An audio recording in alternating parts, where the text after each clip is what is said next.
અરે એક્સિડન્ટ થઈ ગયો.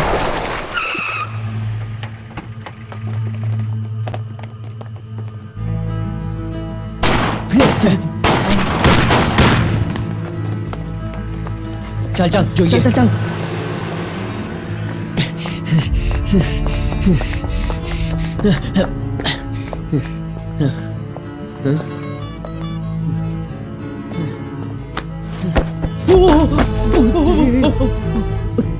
તો આ તો ઝેરોક્સ કોપી છે તારી યાર. આ તો સેમ ટુ સેમ હા છે. યાર. એ ગોળી જમણી બાજુ લાગી છે. હા. જો આને જલ્દી હોસ્પિટલ લઈ જઈએ તો આ બચી જશે.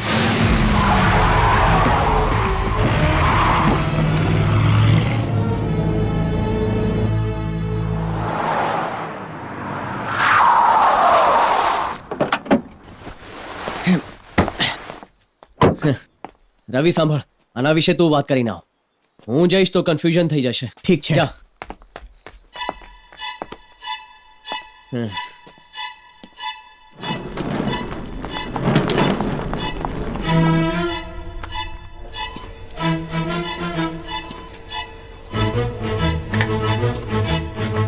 ત્રણ ગોળી હતી, કાઢી નાખી, પણ લોહી બહુ નીકળી ગયું. આ શું છે? એનો સામાન છે. ને હવે મારી વાત સાંભળ, આ મર્ડર કેસ છે એટલે આ લોકોએ પોલીસને કહી દીધું છે. પોલીસ આવતી જશે, આપણે નીકળી જઈએ. ચાલ. હેલો, હા બોલું છું. શું વાત કરો છો?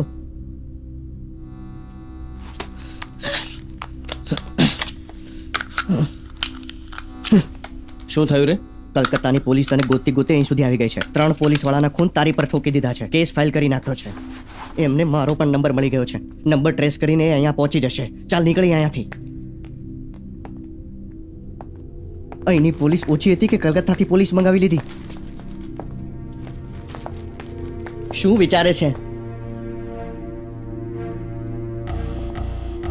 એનો સામાન દે. અરે શું કરવાનો છે?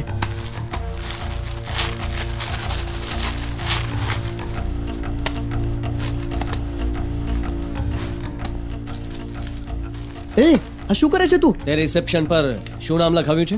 અરે શું નામ લખાવે? મને ખબર હોય તો ને. એ જે પણ ફોર્મ આપે એના પર પેશન્ટની જગ્યાએ મારું નામ લખજે. ને આ પણ રાખ, ફોર્મની સાથે આપી દેજે. કલકત્તા પોલીસ સમજશે કે એ હું છું અને જેલમાં નાખશે. પણ એ તો પોલીસને જણાવી દેશે ને. હા તો કહેવા દે ને. જ્યાં સુધી પોલીસને સાચું શું છે એ ખબર પડશે, હું આ દેશ છોડીને બેંકોક પહોંચી જઈશ. ભાઈ આવી ગયા પાંડુ લોકો. હા સાહેબ, ભલે. આ હોસ્પિટલને ચારે બાજુથી ઘેરી લો. એ સિમ કાર્ડ અહીંયા જ ટ્રેસ થયો ઓકે છે. સાહેબ. ચાલ હવે જઈએ. હા. હવે મારું ડુપ્લિકેટ જેલમાં જશે.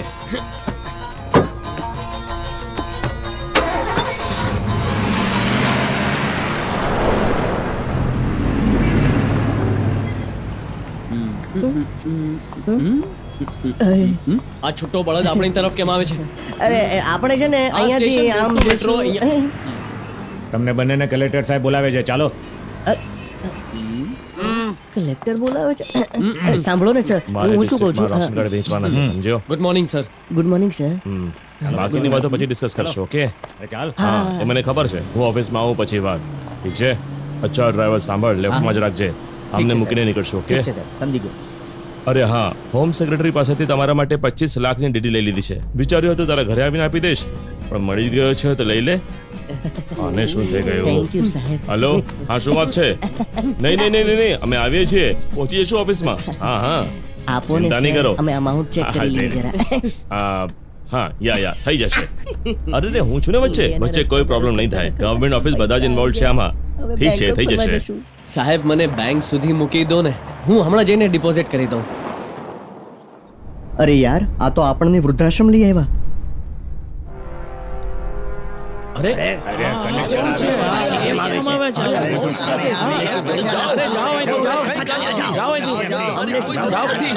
ના ના, અમારે એમની જરૂર જ નથી. શું કામ આવ્યા છે અહીંયા ખબર નથી પડતી. શું છે? અરે ભાઈ, જીવો આવ્યો છે, જુઓ તો ખરા.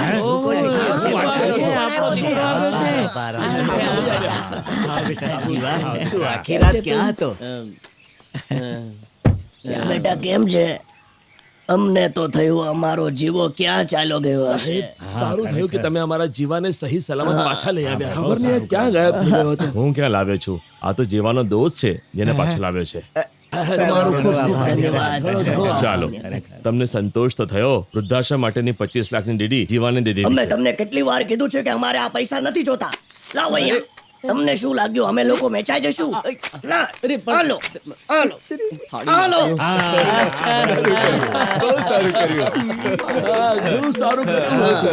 ઠીક છે જેવી તમારી મરજી જીવા જરા આમ આવજે હું શું કરું જીવા ઉપરથી પ્રેશર હતું પ્લીઝ આમને કન્વિન્સ કર હું આવતા અઠવાડિયે 25 લાખની હજુ એક ડીડી લઈને આવીશ સાહેબ પહેલા મને એ ડીડી આપો તો ખરા પછી હું આ લોકોને મનાવી લઈશ હા આ જ ઠીક રહેશે હા સર કેશ આપશો તો વધારે સારું પડશે બરાબર ને ગવર્મેન્ટ કેશ નહીં આપી શકે સર ડીડી પણ ચાલશે હા. હું જાઉં છું પૈસા આવે ત્યાં સુધી આપણે અહીંયા જ રોકાઈશું કેમ નહીં? હા?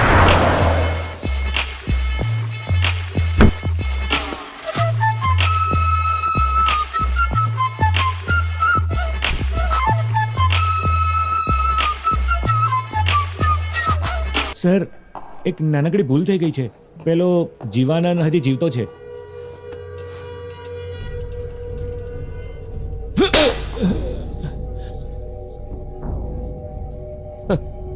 પાંચ જણા ગયા તને મારવા તો શું એકની ગોળી નહીં લાગી હા ના સર ગોળીઓ તો બહુ જ ચલાવી પણ એને એક પણ નહીં લાગી ઓ ગોળી લાગી જ નહીં ગોળી લાગી જ નહીં હા?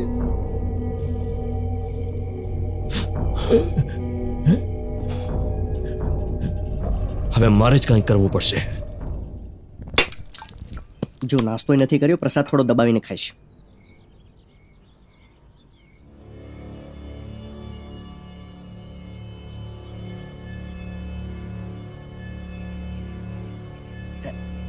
તમે શું માણસોની પૂજા કરી રહ્યા છો આજે આ બધાની વરસી છે બેટા 6 જણાની વર્ષે એક જ દિવસે એવું કેમ બની શકે છે વાત એમ છે બેટા જીવા આરતી ઉતારીને શ્રાદ્ધને સંપન્ન કર ત્યાં રહો અને બાળકો સવારથી ઉપવાસ પર બેઠા હશે આરતી પૂરી થયા બાદ હું એમને ફોન કરી દઈશ